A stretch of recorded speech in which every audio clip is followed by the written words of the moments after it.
Voici l'histoire du peuple d'Israël sur sa terre. Nous sommes à l'époque du dernier royaume juif indépendant. Pendant plus de 1000 ans, le peuple juif a vécu sur la terre d'Israël, gouverné par ses propres rois. Il y a environ 3000 ans, le roi David fit de Jérusalem sa capitale, et son fils Salomon y construisit son temple. Des Juifs venus des 4 coins du pays montaient alors en pèlerinage au temple de Jérusalem. Avec la montée de l'Empire romain, les Juifs tombèrent sous la domination des Romains. Certains d'entre eux étaient déterminés à regagner leur indépendance et se rebellèrent contre la domination romaine. Après avoir assiégé Jérusalem pendant 6 longs mois, le général romain Titus détruisit le temple de Jérusalem, massacra les habitants et incendia la ville. Seul un pan du mur d'enceinte occidentale subsista, triste souvenir du glorieux temple qui se dressait là autrefois. Les guerriers vaincus furent déportés à Rome pour une marche triomphale. Au cours des générations qui suivirent la destruction, les sages juifs posèrent les fondements de l'une des périodes les plus glorieuses de l'histoire juive. Les systèmes sociaux, juridiques et éducatifs qu'ils développèrent permirent aux communautés juives de survivre où qu'elles soient. Les Juifs jouèrent un rôle important au sein des diverses sociétés dans lesquelles ils vécurent, contribuant à la science, à la culture et à l'économie. Ils furent souvent persécutés ou expulsés à cause de leur foi, et parfois même forcés de pratiquer leur judaïsme en secret.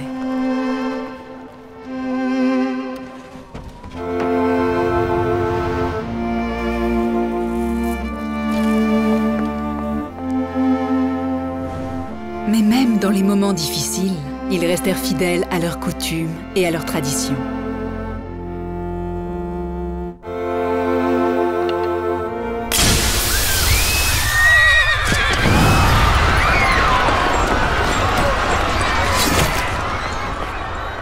Un vent nouveau se mit à souffler dans les communautés juives de la diaspora. Et de plus en plus de Juifs refusèrent d'accepter l'exil comme leur destinée.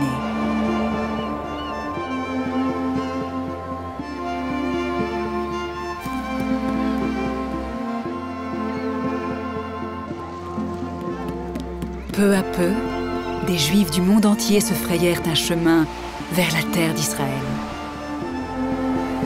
Ils s'y rendirent avec le vif désir de vivre sur la terre de leurs ancêtres.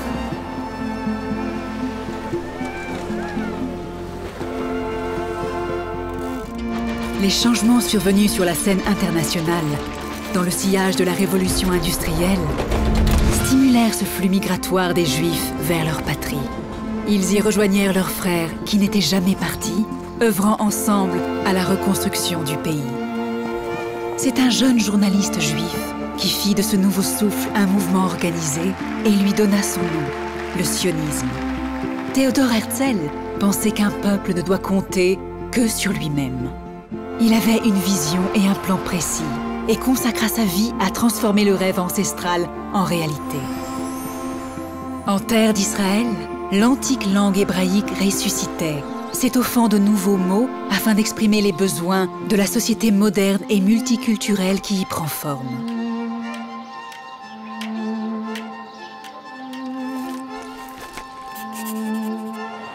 En 1917, les nations du monde, menées par la Grande-Bretagne, reconnurent le droit du peuple juif à établir un foyer national en terre d'Israël.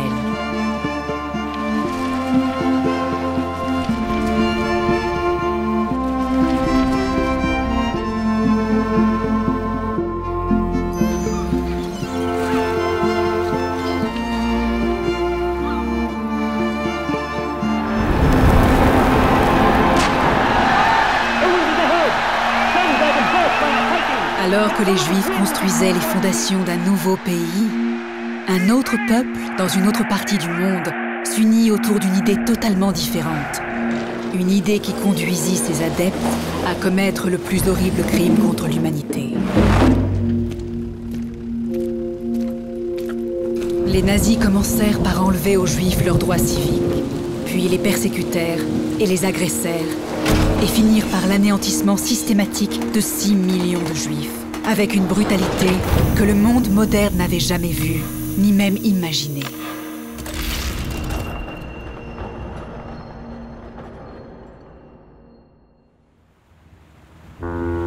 Mais parfois, même au plus profond du désespoir, l'âme trouve la force de se relever.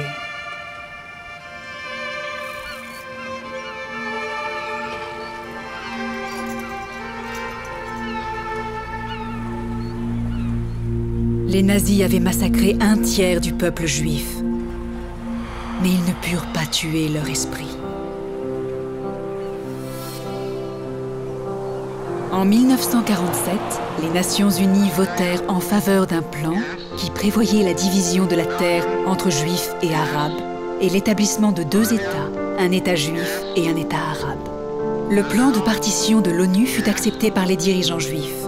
La nation entière se réunit en joyeuse célébration. Les Arabes ne réagirent pas de la même façon. Les Arabes rejetèrent totalement le plan de partition. Le lendemain du vote de l'ONU, les Arabes en terre d'Israël ainsi que ceux des pays voisins attaquèrent les communautés juives.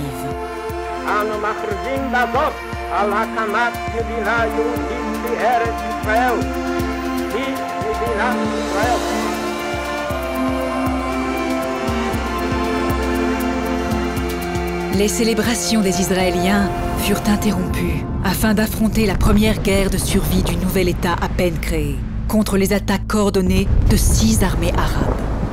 Les synagogues furent détruites, beaucoup d'habitants juifs furent tués, blessés ou faits prisonniers. Dans le reste de Jérusalem, les Juifs étaient en état de siège. Les convois faiblement blindés qui tentaient de percer le siège étaient pris en embuscade. La guerre s'acheva par la victoire de l'État d'Israël, mais la Judée, la Samarie et la vieille ville de Jérusalem tombèrent sous l'occupation jordanienne.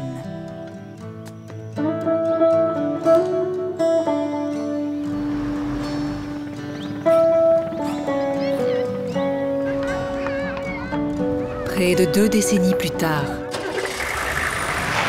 Israël affrontait à nouveau un danger mortel alors que les États arabes se rassemblaient et menaçaient une fois de plus de détruire l'État d'Israël. Les combats furent amers, mais Israël réussit à vaincre sur tous les fronts.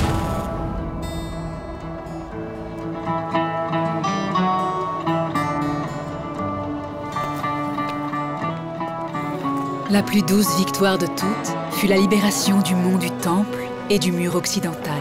Jérusalem était réunifiée. Pour la première fois dans l'histoire de la ville, les libertés de religion et de culte étaient garanties dans tous les lieux saints du judaïsme, du christianisme et de l'islam. Le calme ne dura pas longtemps. La paix du jour le plus sacré du calendrier juif fut brisée par les sirènes de la guerre. Tandis que les prières pour la miséricorde divine frappaient aux portes du ciel, les armées arabes martelaient aux portes du petit État d'Israël. Les soldats réservistes se rallièrent pour combattre l'ennemi.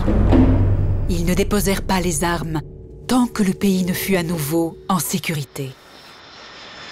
La guerre exige du courage, mais il faut encore plus de courage pour faire la paix.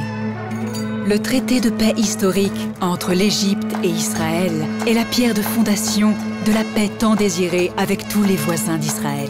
Elle se rapprocha encore lors de la signature du traité de paix entre Israël et la Jordanie. Ce même espoir inspire les efforts d'Israël afin de parvenir à la paix avec les Palestiniens et de réaliser ce rêve, vivre en paix, shalom, avec tous ses voisins. Les Juifs sont revenus dans leur patrie. En réalisant le rêve de centaines de générations, les Israéliens ont surmonté des obstacles de taille afin de créer une société ouverte, joyeuse et pluraliste, une culture dynamique et une économie innovante. Le cycle de l'histoire qui débuta en terre d'Israël, puis s'étendit aux confins du monde, est bouclé. Le prochain chapitre est déjà en cours.